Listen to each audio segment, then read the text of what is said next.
What's going on, guys, and welcome to Who to Sign For. Now in this series I'm giving you my recommendations on what players to sign for a specific team in career mode. Before we go on, I will say that the signings you'll see aren't designed to be realistic and that the player ratings and potentials of the players may vary depending on what database you're using and how they perform for you during the season.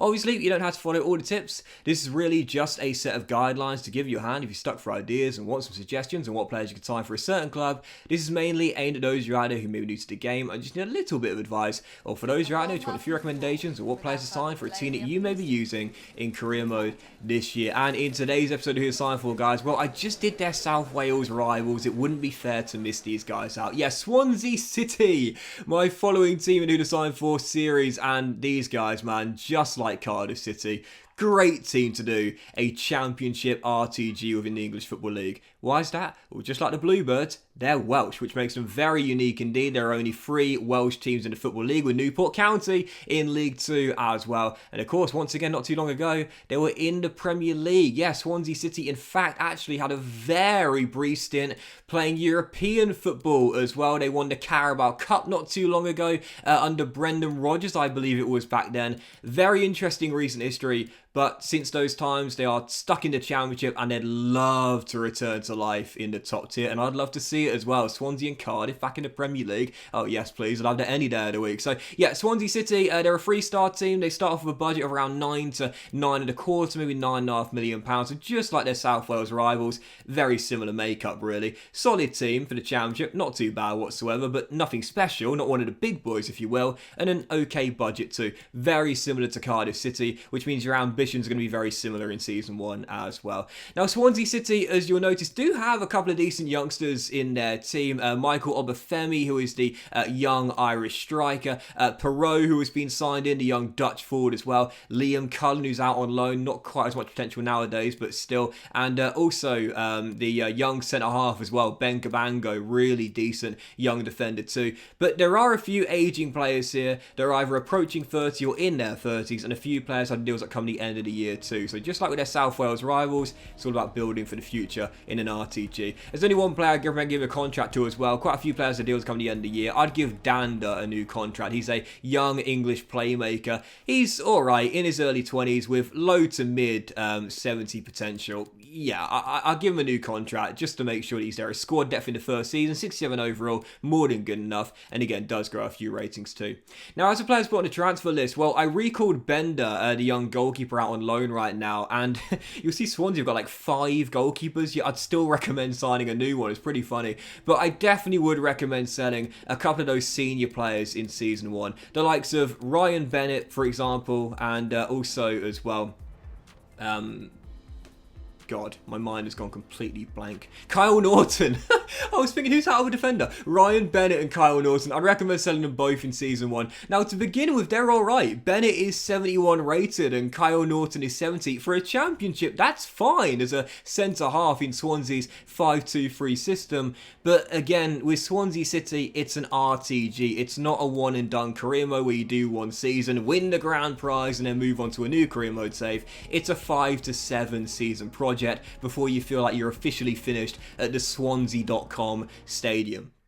Make it the Liberty Stadium again. I much prefer the Liberty Stadium. But even so, yeah, it's a long-term RTG. So in the first season, the likes of, again, Kyle Norton, who we're selling here, or Ryan Bennett, they're all right. But in Season 3, Season 4, what are they going to be worth? Absolutely nothing. So I recommend selling right from the very get-go. We sold Bennett to Clermont Foot, and for Kyle Norton, he's 32 years old, 70 rated. He's going to be into the mid to late 60s for overall come the end of Season 1. So you might as well sell him right from the very get-go in the first transfer window and get as much as you can. We've got £1 million in the end. It's not a lot, but the money's worth more than the player is long term, of course. But for new signings with Swansea, where would I recommend improving this team? Well, I definitely would buy a new goalkeeper, no doubt about it. I do believe you need a new centre-half as well, but I'd also recommend a new winger too. Now, this is quite interesting. On the right-hand side, Swansea start off with Perot, the Dutch forward that's just been signed. Obafemi's through the middle. What I would do is play Perot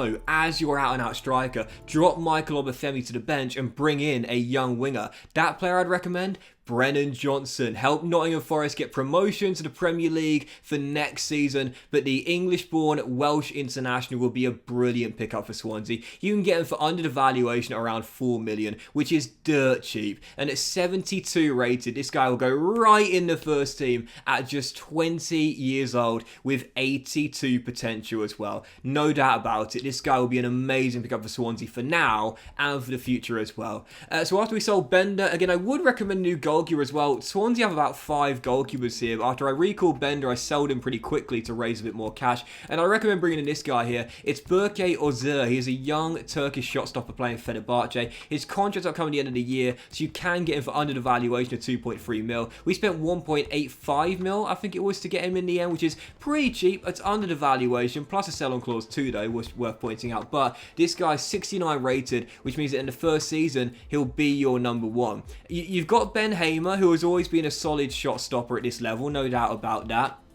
You've got the young goalkeeper as well in your team that does have a few ratings to grow in terms of potential. But I personally would say you still want a new number one for the long-term future. There's no one here in the goalkeeper role, despite the fact you've got about 5 of them, that have like high 70 to low 80 potential, whereas Ozer does. He has 80 potential, so grows 11 ratings at 21 years old. I'd make him your starting goalkeeper right from the very first season, and he'll be your starting number one for the first 2 or 3 years, I'd say, as well. Definitely worth picking up, no doubt about that. Again, I would recommend a new centre-half. We were going to sell Kyle Norton and Ryan Bennett, the lads in their 30s, so you will want someone younger who's as good to replace them now, but has far more potential. And I always recommend this guy for a budget option. It's Alexis Duarte. This is a young Paraguayan centre-half, valued at 2.9 mil. You can get him for quite a few £100,000 under that, as his contract's up coming the end of the year. We spent 2.3 mil to get him, and it's an absolute steal. Why is that? Well, he's 21 years old, which makes him 10 years younger than Ryan Bennett and 11 years younger than Kyle Norton. He's on a lower wage than both of those players, and he's 70 overall, which means he's just as good as Kyle Norton right now, with plus 10 growth, leading him to have 80 potential as well. Yep, he would replace both Norton and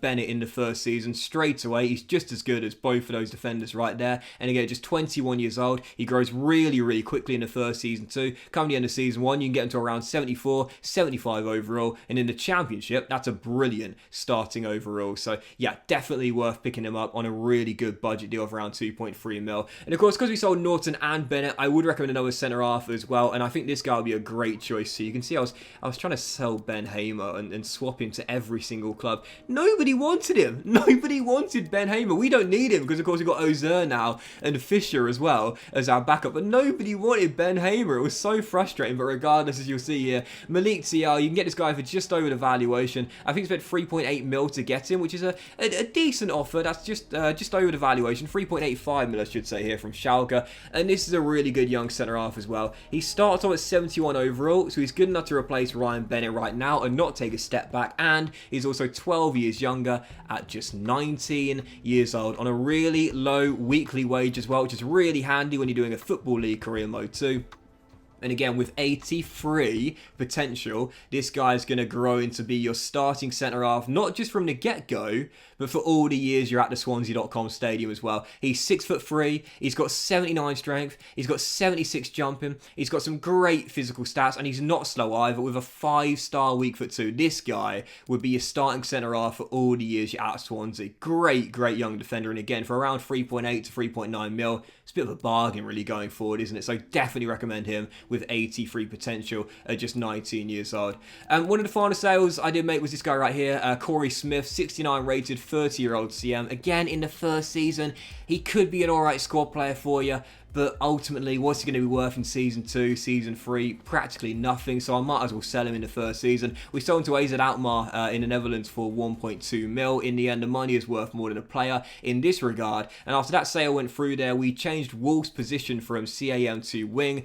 Swansea don't play over attacking midfielders, you might as well play this guy on the wing instead as a backup coming off the bench. And after the season ticket money came in, you'll see, added to the sale of Smith there, we had around 3.25 million to make 1 or possibly 2 new signings. And with Swansea, I would recommend a new wing-back as well. Now, Cyrus Christie is on loan at the Swans right now, and he's a really decent fullback. Cyrus Christie's always been a really solid full/slash wing-back on the right-hand side, but he's only on loan, which means you will want someone for the future to be your right-back or your right wing-back going forward long-term. There's a few players I'd recommend. Jeremy Nakia of Watford, Felix Agu of the Bremen, but this is the guy I would say you can get for the best deal in the Football League. It's Kevin Alvarez. This is a young Mexican right back, 22 years old. You can get him for around 2.25 to 2.4 mil. We spent 2.35 mil to get him, and he starts off 70 overall at just 22 years old. Once again, on a really low weekly wage. Very important for a Football League side. That's to not blow your wage bill up on one or two players, and again, great potential at 79 as well. So he grows 9 ratings, and I think he could definitely squeeze into the low 80s as well. So yeah, Cyrus Christie's a decent starting right wing back at 71 overall. But personally, what I would do is I would maximise Alvarez development right away and get him straight in the first 11. He might not be as quick as Cyrus Christie, but he's not slow either. And again, at just 21 years old, I think he is. Very young player and a great player for the future with 79 potential.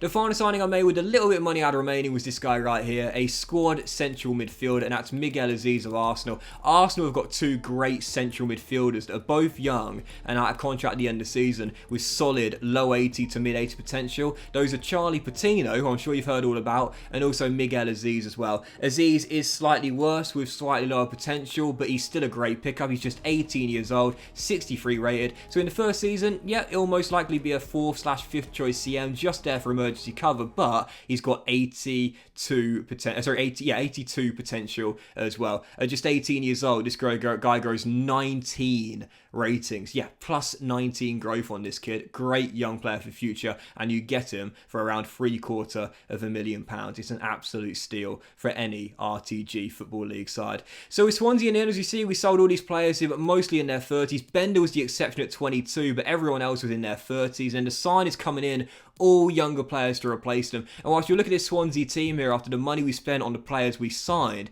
you look at the team and say, it's not gotten that much better. Brennan Johnson's coming 72 rated. You know, you got Duarte and Tior at 70 and 71. Ozer at 69 is a bit of an improvement. But other than that, it's quite a similar team in terms of ability, but the key is just how much younger it got with much higher potential as well. Tior, 83, Johnson and Aziz, 82, Duarte on Ozer at 80, and Alvarez at 79. A much younger team with higher potential. That's always key for success in an RTG. So as per usual, with Simulator the end of the season, see how Swansea will get on. Really tough objectives of fighting for promotion and reaching the last 16 in the Cup.